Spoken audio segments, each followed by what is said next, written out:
Hey, Trailblazers, we have some exciting news here at the Trailblazing Texas podcast. We have partnered up with Hilltop Packs, not just because they make amazing ultralight gear, but because they're a small family-run business doing huge things for our hiking and backpacking community. Every food bag, dry sack, fanny pack that you order can be completely customized. Print your trail name, your dog's face, your favorite mountain, or really whatever inspires you. When you shop at Hilltop Packs, you're not only buying gear that you're absolutely going to love, but you're supporting real families, real jobs, and small town craftsmanship. So head over to hilltoppacks.com and use code TTP10 to get 10% off of your order. Now on with the episode. Welcome to the Trailblazing Texas podcast, where we embark on a journey through our diverse Texas landscapes and breathtaking trails while always engaging with our amazing Texas hiking community. So settle in, tighten up those bootlaces, and get ready for the thrilling tales awaiting for you on this episode.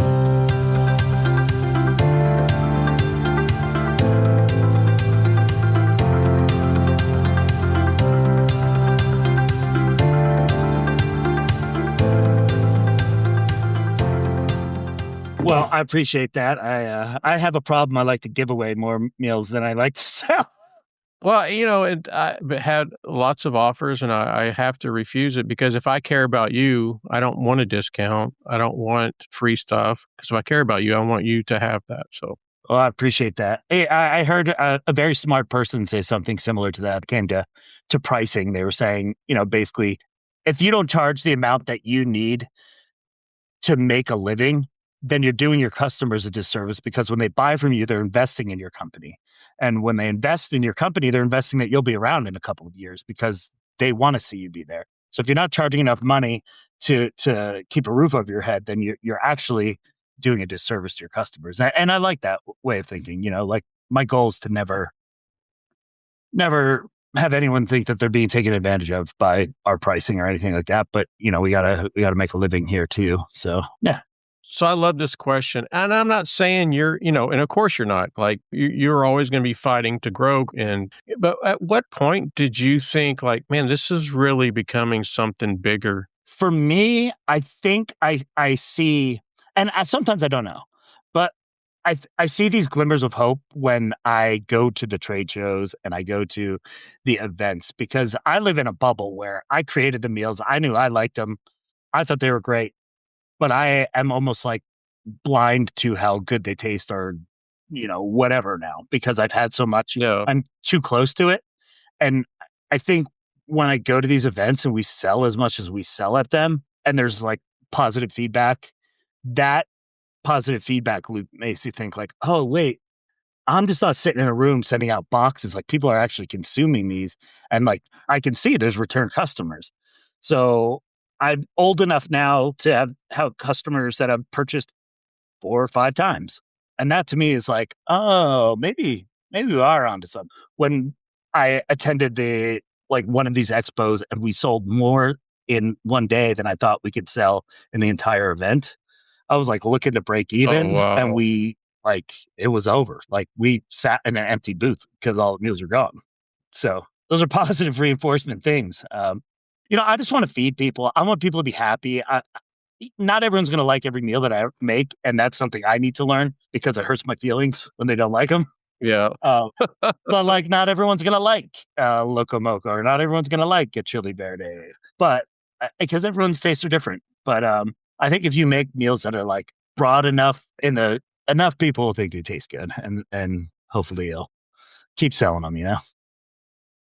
So what does the product development process look like for you? And also, if you need testers, I have some people that are on the list of testers, but I always have extra meals laying around because going back to answering your question, there's like 50 different iterations of every meal and they might be, they're perfectly fine. They taste good to great every time, but like, you might have to change one thing. You have to change an ingredient for cost, or you have to, certain cheese isn't available. So you have to go to, so you have to do another batch.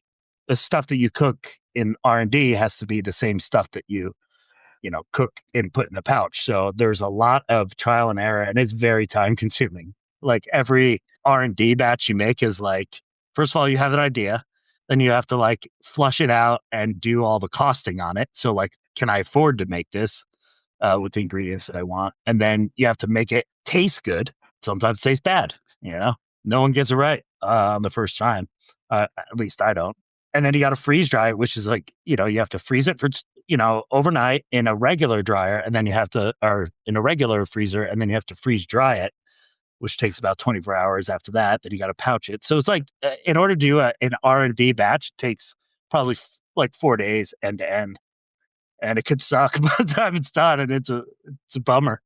But generally, I know enough about, culinary stuff now that most of them don't turn out horrendous. But I mean, I have a bin full of unmarked meals that are like, it's like a graveyard of like R&D. And every once in a while, like if I see an order from a buddy, I'll throw a couple in and be like, I don't know, Nice. tell me what these are. I don't know what they are. I was too lazy to mark them.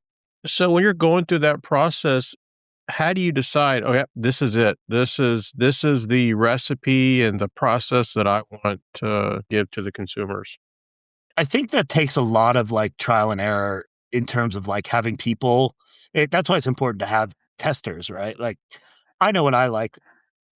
I like a lot of exotic food though. So like what I like exotically, it's not going to be for everyone. And I talk about this a lot too, is like, I am making meals for myself because I want to be able to eat the meals, but I'm also making meals for everybody else. And just because I like it and it's like a unique flavor doesn't mean that like the general public's going to like dig it completely. That being said, the whole goal of Trail Goods is to at least attempt to bring some different flavor profiles and recipes to, up until very recently, a very like kind of bland offering of meals on the market. But there's brands outside of my own that are doing unique things now too. And I think there's everybody eats. Like there is room for everyone, and not everyone will make it because it's a really tough industry to figure out. And people will find that out very quickly. Like you can get sued pretty easy. You can do things that are out of line, and if you don't have the experience to know those things, the law can come after you pretty quick. For you, how important is feedback from our outdoor community? I would say it's like the most important thing. Yeah. Like I don't want people to tell me my meal is great because that doesn't really do me any good. Like I love hearing it. It's positive affirmation, and that's the goal, right? But especially in the R&D process, I want that as the end user experience for sure. During the R&D process, particularly like that, the outdoor community, which I am have a robust, expansive Rolodex in, like their input is great. Like I recently made a meal that was like a little bit too spicy, and I like a really spicy meal. And I know that people have sensitivity to spice, right? Yeah, you probably like it. But they're like, hey, I think maybe like you need to like dial back the spice like 10% because some people try it and it might be a one and done for them because they don't want their stomach to be, jacked up when they're out in the woods, which I totally get. I get jacked up stomach all the time from Yep. Which is funny. I have a lot of food sensitivities, but I make, all sorts of recipes that I have to literally eat those foods to create the recipes for. And that's another thing too. Like people, eventually there's a lot of food allergies and sensitivities out there, and a lot of brands that are similar to mine pay a lot of attention to that. Which I think eventually I will get to a point where I really want to have a gluten-free certified meal and a dairy-free meal and things like that. But right now, with my small offering of 4 meals, like I really wanted to focus on just having like the best 4 meals and for the broad audience of people that can consume them. But truly, like some of those things that people have sensitivities to are what makes the meals taste really good. Like dairy is delicious. Yeah. My Cajun style chicken pasta has heavy cream in it because heavy cream is what you use to make a creamy Cajun sauce, and it's delicious. Like there's no getting around it. You're absolutely right. Don't get around it. I care about the food sensitivities of other people, and hopefully I'll have a company that makes enough money one day where I can like figure out how to do all the a meal for everyone, because I want everyone to be able to eat the meals. You were talking about heading up that brand before, and it was, to me, almost like running your own business. Yeah. So what has surprised you the most about running your business now? I think I guess the most surprising thing is that, when you're in a corporate environment, you make a mistake, you feel bad about it, right? Like you don't want to waste anybody's money. But now when you make a mistake, like you're really hurting. You understand like the pain of what a mistake means to a company when that mistake comes out of your bank account, you know? Yeah.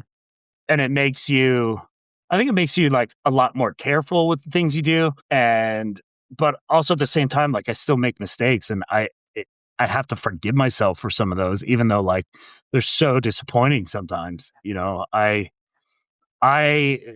just like for instance, because I don't have the money for a designer, I designed all the packaging, which I think is like, that's kind of my background. So I could do it. But I put the same barcode on two meals.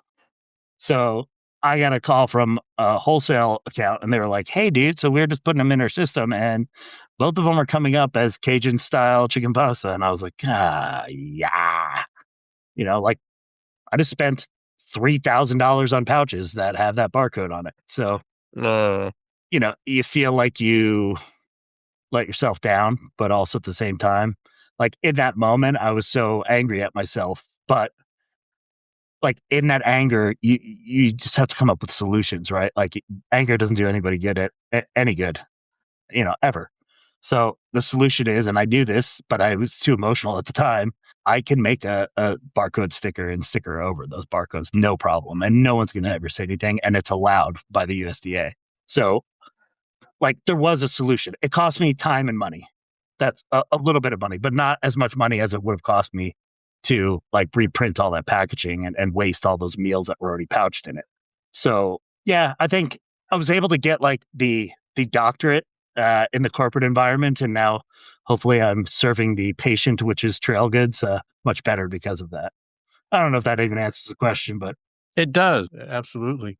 So, to me, trail food is probably one of the most important parts of the outdoor experience, and, it's kinda like what we talked about earlier, like, food brings people together, invokes conversation, and, like, you may not know the people in the next camp, or you see, what they're eating and that, "Hey, what are you eating?" Or, "Let me try yeah. it," or, it's crazy. So what are your thoughts on what makes a great trail meal? Well, I mean, like truly for me, there's people that focus on a lot of different things, right? A lot of people focus on the calories of the protein and I get it. They're important when you're doing high output activities, but like the flavor of a meal is what matters, right? And the uniqueness of a meal. And if you're able to have a meal, say I'm sitting there with a trail goods meal, my meal smells like a meal. Like it will smell like the meal that went into that pouch. So that whole sensory experience will be different for the person sitting next to me than if they're eating out of one of the other bags. They're like, smells a little bit like could be dog food, but not dog food, you know? But truly, like the ability to share a meal within an experience is the most important part of the meal. If the meal tastes great, that's the best. But just being able to be somewhere where you couldn't cook a meal, like you couldn't bring a kitchen to the top of the mountain, but you can sit there with the trail goods meal with your buddy after you just earned it. Like one of the taglines I always talk about is like eat like you earned it, and that's the truth. The best meals I've ever had were in Mylar bags next to rivers or on top of mountains, and I've eaten in Michelin star restaurants. It's the Mhm. experience. It's the people you're with. That's why we go outside. It's the places you go and the people you're with. That it's the experience. That's the whole story. And if my meals can be part of that story for some people, then that would make me super happy. I think you nailed it. The people that you're with, like, I have 2 guys, Henning and Sam, that I usually do all my stupid adventures with, Yep. and, living in Texas, you wouldn't think there could be a lot of dangerous stuff, but there is, Oh yeah. and, I have a picture.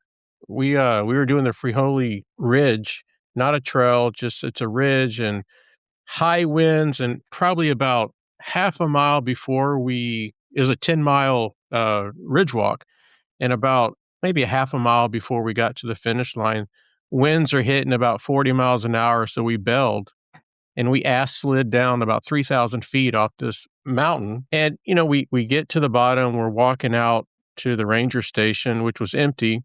And I have a picture, and it's Henning and Sam in front of me. And, I'm taking the picture. Every time I see that picture, I tear up. And it's not so much about that adventure that we had, but it's really the all the adventures that we've shared. It just Yeah. hits me, and man, I have a episode where they came on and we talked about that traverse. And I was like, man, if you have friends, hiking and backpacking friends, and you don't look at pictures of y'all's adventures and tear up, you need to get new friends. Yeah. When I finished the Colorado Trail, the last day, there was 5 of us that kind of became like, a group of people that hike together. I sort of avoid like the through hiker terms like tramily and things like that. It's not for me. No. But, those are people that were strangers 5 weeks earlier. And we had gone through this like a very intense thing together and looked after each other and made sure that every day all 5 of those people made it to camp, and if someone didn't, there was a check-in the next day and say where you at or leave you a note on the trail. But we sat on this bench together, and there was a forest fire in Durango, so it was kind of hazy out, but we knew we only had like 3 miles left and it was over, you know and I one of them was a Marine who had just got out of the Marines. He was in the Marines for 12 years. And one of them was from Ukraine. And one of them, had just lost his brother. And it was just like is such an eclectic group of people who would never really have spent time together in that way or opened up to each other in that way. And that picture, like every time I see it, it is a reminder of like whatever magic happens out there in that little, you can't explain it to anybody else. And no one will ever understand it unless they've spent time doing hard things with someone. But it's so important. And I might never see those guys again the rest of my life. But if I do, like, it'll feel like we didn't skip a beat because that's just the way it is when you connect in the outdoors. I don't know why it is, but it is that way for sure. No, absolutely. So I have an answer for this next question, but it'd be interesting to see your opinion. What mistakes do you think hikers, backpackers commonly make when planning food for a trip? I mean, my thing, and I probably shouldn't say this, is they bring too much food. The old saying, you pack your fears, and I think people think they're going to be a lot more hungry than they are. Like, especially if you're on a big journey, you don't really get like hiker hunger or anything like that for like a week. Like that's not gonna kick in. We're gonna need to eat like 5,000 calories to feel satiated. But yeah, I think that's one of the things, and I think honestly, like the and this is something you learn, like, and I'm sure you've learned in all the time you've been on, like, you have to know sort of ahead of time, like, how to balance your calories and bring enough food and eat enough food while you're hiking. If you're not eating enough food while you're hiking, you'll gas. You'll be done. And I made that mistake a lot when I first started hiking. Like, I was like, why am I so tired? Like, I'm young, like I'm in good shape. But then I realized like I wasn't putting fuel in the machine all day. I was like waiting for my normal meals. Like I needed to be eating every hour or 2 hours or 45 minutes to get more calories in. So yeah, just balancing your intake, I think, is a big one. My biggest one is do not step on trail with something that you've never tried before. True. That's a good one. I don't mean eating it like in my backyard in the tent. I mean, you take that meal on trail, you do some type of activity, not probably the exact what you're going to be doing, but get outside, put some miles in, have that meal and see how Yeah, your body handles it. Because it's true. man, yeah, I've been on like, okay, the longest trail in Texas. Okay, it's not that long, but it's 128 miles with if you include all the loops. That's long. Yeah, it's about an hour from my house. Like Trailhead 1 is about 35 minutes from my house. Trailhead 15 is about an hour. And yeah, we through hiked it in 2019, and I try to do it. The goal is to try to do it every year, but it hasn't worked out because you can't hike it if it's been a rainy winter, and I'm Yeah. not doing it in the summer because of the horse flies. Yeah, so we had a guy, they were all new to backpacking. I was taking them, and he brought something that he's never tried before. In the first 3 days, I don't know, I didn't see him very much because he was in the woods. Yeah. Like, his stomach was just tore up. Oh, yeah. I mean, that's a good call, honestly. I think I know what works for me, so I never really stray from that too much. But yeah, if I was like venturing out with some new foods, Oh, yeah. man, he had sausages and all this stuff, and I'm like, "Have you ever eaten that?" "Nope." Oh, I'm like, oh, "Oh, man, oh, you're you're in trouble." And oh, sure enough, he was in trouble, especially it gets into that chafing area, like, in yeah. having to go to the Oh rest yeah. yeah, he was in trouble. Yeah. You should introduce him to the backcountry bidet. There you go. The other thing I like to say with food is I always eat my favorite thing in the pack because if I eat it the next day, I'll eat my favorite thing in the pack again. So every day you're eating the most favorite thing you have in your pack. You're never not eating the most favorite thing in your pack. Absolutely. So, some advice, if someone is preparing for their first backpacking trip, what food advice would you give them? That's a good question. I think that like I would tell people not to go crazy in terms of like even truly like buying freeze dried meals. Weird that I'm saying that, but you can get away affordably. Like if finances are a thing for you, you can find affordable options, right? A- And I don't want like a freeze dried meal or to ever be a barrier of entry for someone to get outdoors. Like buy it if you can afford it. They're awesome and really great to have at the end of the day, but don't let that be a barrier of entry. So, get yourself the oatmeal packets and eat two of them. Like just make sure you're bringing enough food to get by for what you need, but don't let the price of anything ever keep you from going outside. That probably doesn't answer the question, but No, I think it does, and I think you also made a good comment a few questions ago is eat while you hike. yeah, Like, you shouldn't be hiking and then stop and then eat and then expect that you're gonna be ready when you start again, that your body's gonna be fueled because it takes time for that to kinda right. get into your system, so, yeah, it's okay to eat, and you should be eating while you're hiking. Not your major meals, but, something that will give you the calories and stuff that you need. For sure. I like double down on snacks. I almost go lighter on like dinner and stuff like that. I mean, not anymore. I don't have to, but I double down on snacks all day because it's just like keeping the fuel level in the tank at a reasonable level to keep going. Because, like you said, if you need the fuel and you eat that bar, you're not getting that energy for an hour. You need it now. So, Yeah. I love this question. What is one trail food that you will never carry again? oh, I hate tuna packets. Preach, Luke, preach. They're disgusting. It's like a disgusting thought to eat hot tuna fish out of your backpack. Maybe as a Mm, winter item, but like, no. The last thing I want is if it's 90 degrees out and you reach in your pack, you're like, oh, I have some hot teriyaki bumblebee tuna in a pouch. Like that, no. Because you gotta no, carry that nasty stank out with you no, too. No, no, thank you. absolutely. I love that. Mine is beef jerky. Like, I enjoy beef jerky, but I don't want it on trail. I started carrying a new snack this last time we through hiked the Lone Star Hiking Trail. I have dates that are pitted, and I Yeah. put almond butter with some honey, man, and some sea salt. Oh yeah. Yeah, there's a lot of people doing that. Oh, yeah? You can throw some peanut butter in there. Throw a little Mhm. peanut butter in a date. Tastes like a Snicker bar, honestly. Yeah, yeah, it was good. I was pleasantly surprised, and I'm diabetic, so the fiber of the date, even though it's sugary, it didn't spike like some other kinda Yep. snacks would, so yeah, man, it worked out really Yeah. well for me. But yeah, tuna packs, you nailed that one. Mm-mm. No. And now they got all the flavor ones. Like there's Yeah, so many flavors, and I'm like, why are you doing this? no, no, I feel you, especially in the Texas heat, it's Ooh, always hot here, even in the ooh. fall, even in the spring, the summer sucks. Yeah. I mean, no offense, Bumblebee tuna, but nah. No, no, I hear you. So what excites you most about where the industry is heading?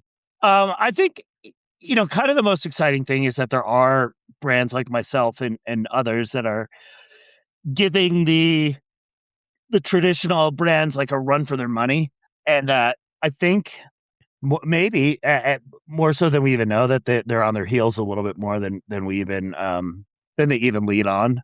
That's exciting, but like also for me, and I won't talk about this too much, but like for me, because my parents are teachers and there was a background in education, I have a very long term goal of being able to take my knowledge of freeze dry and food making and be able to provide nutritious meals for children to bring home on the weekends in underprivileged areas. So, I grew up hearing stories about kids that, didn't have food or potentially didn't have food when they go home for the weekend. And that just seems like in a country that wastes like hundreds and hundreds and hundreds and hundreds and thousands of tons of food every year, like we have the technology exists to um, turn those meals into food and people don't have to be hungry. So long term, that's exciting for me. Like the technology can reach way beyond just making meals for camping and can really provide nutritional benefits for like people that really need it. Yeah. My wife's a teacher too, and when we were dating, I was shocked. I was shocked first that sometimes school is the only positive Yeah. um, thing in these children's lives, and then also that these kids are going home, and it's not even on the weekend. During the week, if they don't have that, if they're not eating, if it's not the school breakfast or the school lunch, and it hurt. It's like exactly what you said. How can we be in a country, first world country, and, Yeah. and we have Richest this country in kind the of world. stuff going? Yeah, and we have this kind of shit going on. Yeah. It doesn't make sense. It doesn't make sense to me. And I know that there's a way. And, just to be able to, like the technology with freeze dried, you don't need milk, you don't need butter, you just need to be able to heat up some water. And most people have that capability at home. And, Yeah, if it can get you through a night or a family through a rough time and there's a way to do it, truly like that's the main driver of trail goods becoming more than what it is. I got to build trail goods to a point where I can do other things, but I think that the possibilities are endless with helping other people. nice. Yeah, that's awesome. That is awesome. So, kind of, what or do you have any concerns about where the industry's headed? Yeah, I actually kind of do. I think that I think about this a lot. There's a lot of every year. There's like a solid handful of new brands that pop up within the space, like food brands, and they come and they go.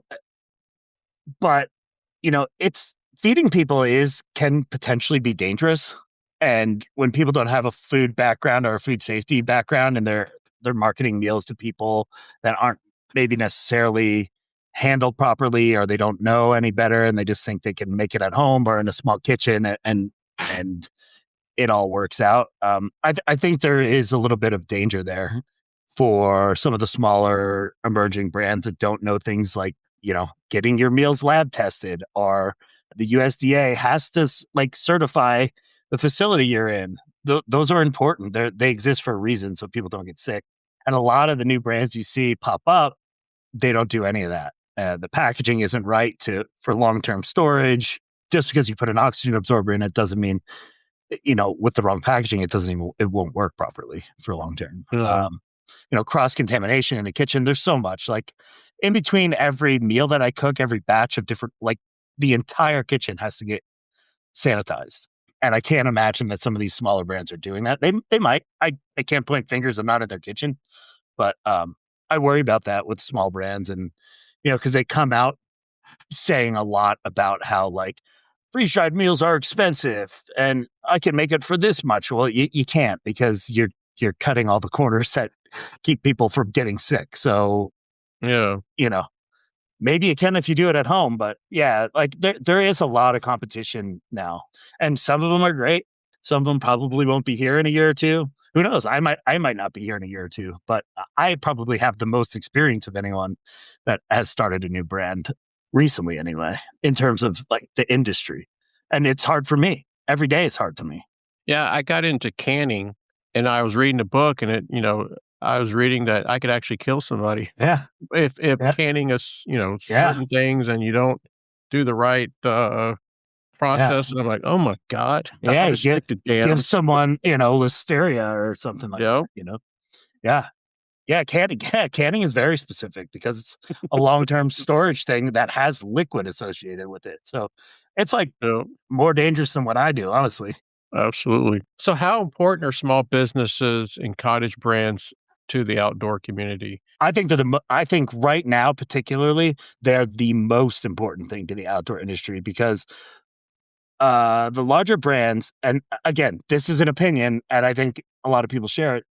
The cottage brands are the innovators, Yes, yes, and once a cottage brand innovates something and makes it popular, then who do you see like adopt it? Like the big brands, which I have nothing against big brands. Like I have purchased big brands forever, but they're corporations. They are not innovators. They don't play around with new fabrics. They don't like play around with new meals. They try to maximize profit. That's what they do, yep, and make a product that is, universally used well enough by people that it's a thing for them. But cottage, like the stuff that, like, go on garage grown gear, that those are the those are the most creative people in the industry. They're the ones that are they have spent the time outdoors and they have seen a problem and they have solved a problem.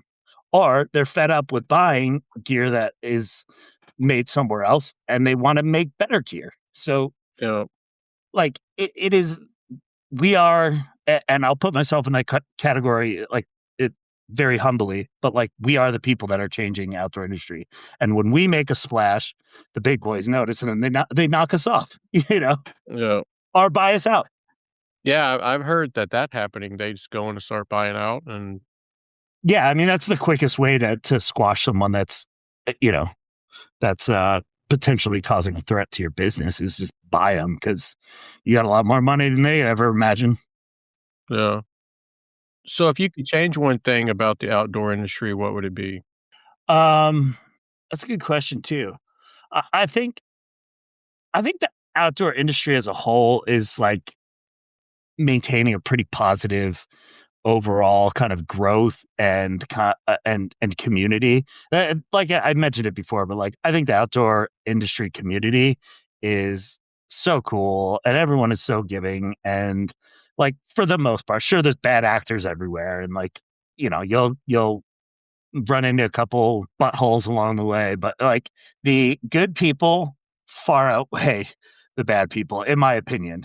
And sure, Yeah, like any other industry, there is, I shouldn't even say there is like high school drama and like little inside things that happen, but like the majority of people just want to lift each other up, like we're doing this thing for Outdoor Retailer this year with Garage Grown Gear and Founders Outdoors. So it's like small, innovative brands that are getting an opportunity to have a very small booth in a dedicated section. And that's something that Outdoor Retailer has never done before, but they realize everything we just talked about. Like we are the ones that are moving the needle forward in terms of innovation. So it's pretty cool to be recognized in that group and maybe help move things forward. But truly, like we're all there supporting each other. We have a Slack channel that everyone talks to about the show and how we can all be successful operating within the same space. So it's cool. so as we kinda start to wrap up, I really wanna focus on looking ahead. So, what's next for Trail Goods?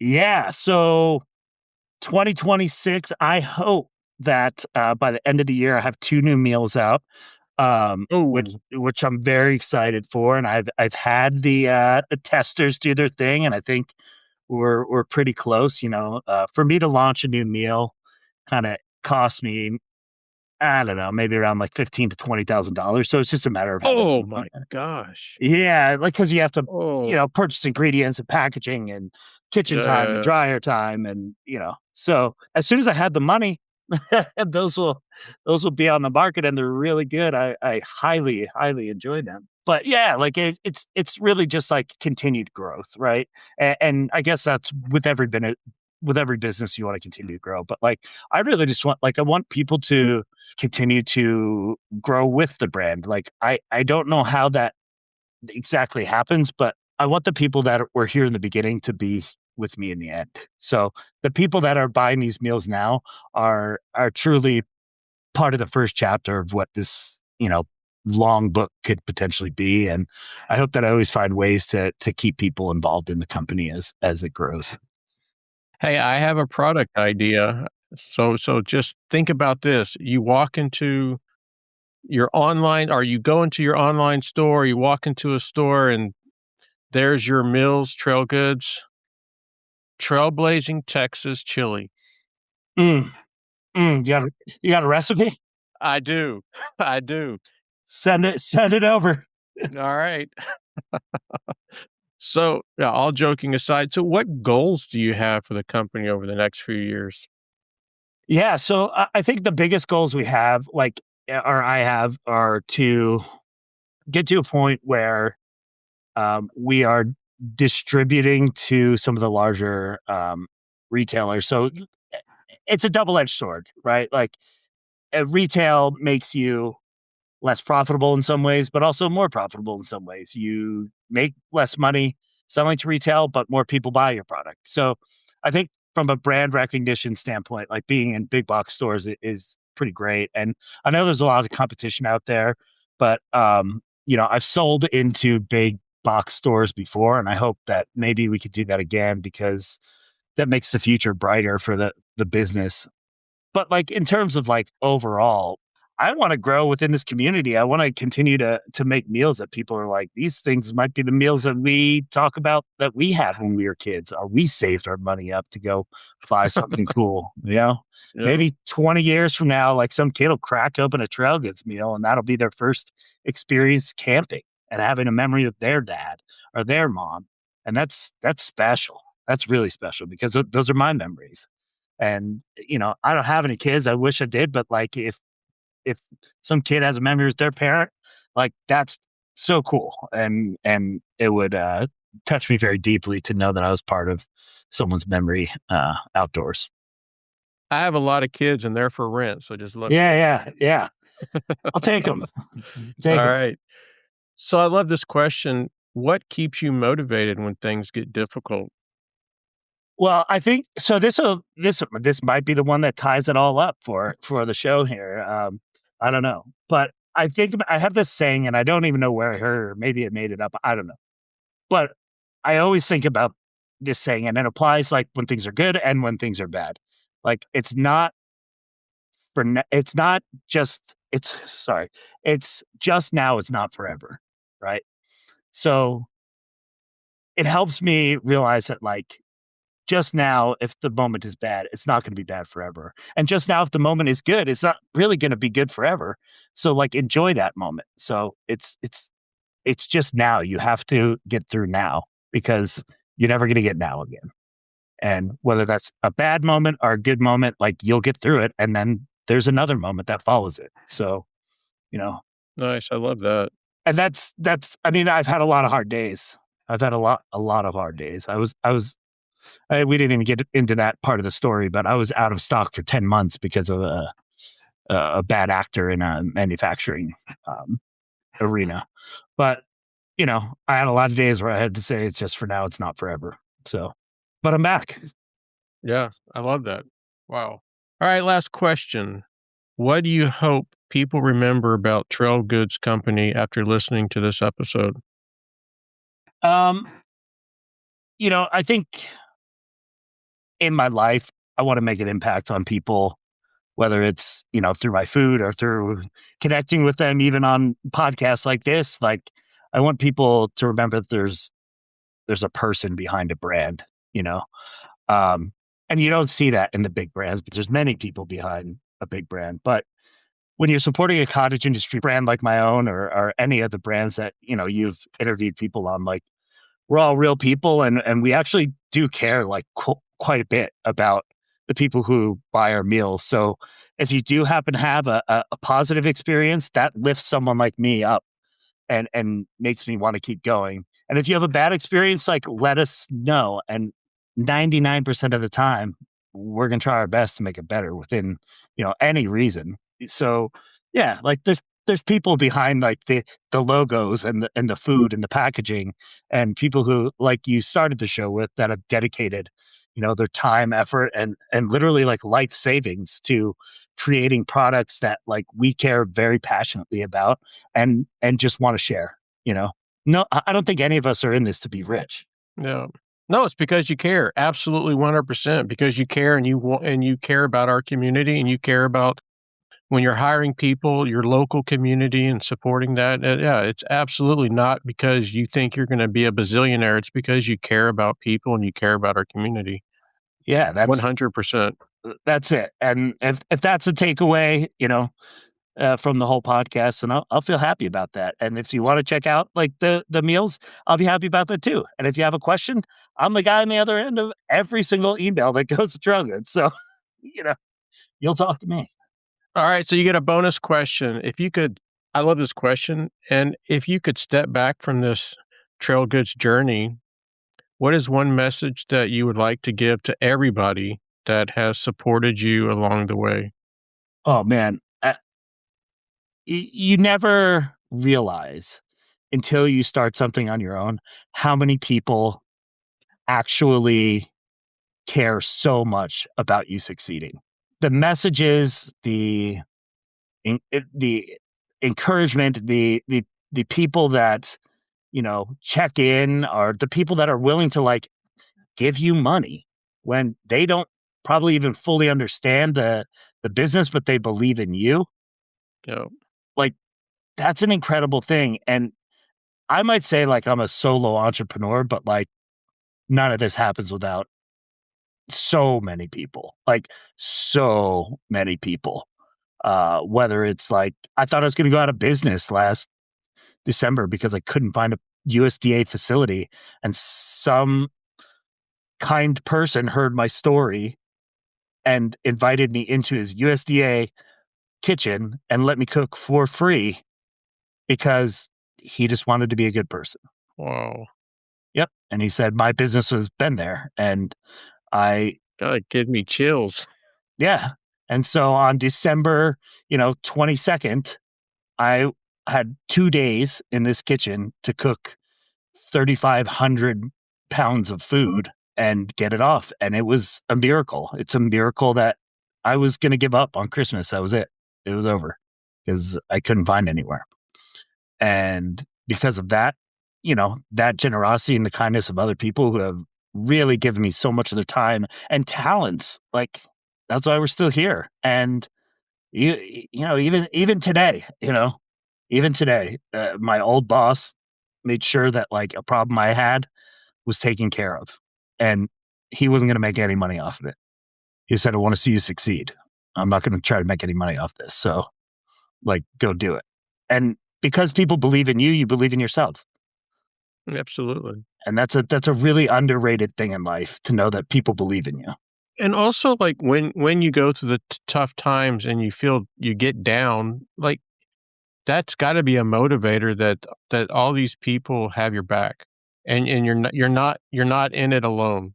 It 100% is. It would be easier to let myself down than it would be to let the people that care about me down. So, truly, like there's no end to my fight. Really, there might be an end financially, but like I'll fight until I can't fight anymore. And even if I fail, the people who have invested in me, invested in their time and encouragement, they won't look at me like a failure, and I know that. They regularly tell me that they admire me and what I do because I've always walked a different path than everyone else, and I intend to make them all happy. No. All right. So, kind of the most important part. How can the listeners get connected with you with everything that Trail Goods is doing? How can they purchase the meals? What's the best way? Hit us. Okay, so it's real easy on all the social media platforms. Trail Goods Company works All right. on most of them. So mostly active on Instagram, but it's also on Facebook and TikTok and things like that. And then the website is just trailgoods.co. And Okay. we will be back in stock here by the end of June. So fully ready to go. Also, yeah, just if you could email me when you guys are back in stock so I can make a post about it to the listeners that they can jump on it, I will definitely do that. And Luke, I know we talked about it before we started recording. I don't have the words to thank you for coming on the podcast, and I know how busy you are. And, this has been an absolute joy to share the mic with you and hear your story. I'm not, I if I look back, and this will be episode 126. It'll probably drop in about 4 weeks. I could probably think of about 5 episodes that really hit me in the heart, and this is one of them. Well, I appreciate that, and I appreciate you giving me a voice to talk to all the people that already love what you're doing. So it's a win-win for both of us, and you know my voice gets amplified by every person like you who has a passion to amplify the voices of people like me. So like I'm so grateful to have this opportunity to talk to you, and it's the beginning of a new friendship, and that's kind of what this whole thing's about. Absolutely. So I am going to release you for you to enjoy the rest of your night. And again, I can't thank you enough. And if you ever want to come on the podcast for 5 minutes, 10 minutes, whatever, For for sure. something that's cool happening with trail goods, let me know. We'll record it and I'll include it in whatever's happening with the podcast. For sure. That sounds good. Maybe we'll figure out a way to do a round table with some of the other guys one day. Oh, that would be cool. That would be Yeah. cool. Yeah. All right, Luke, well, you have a wonderful rest of your night, and thanks again.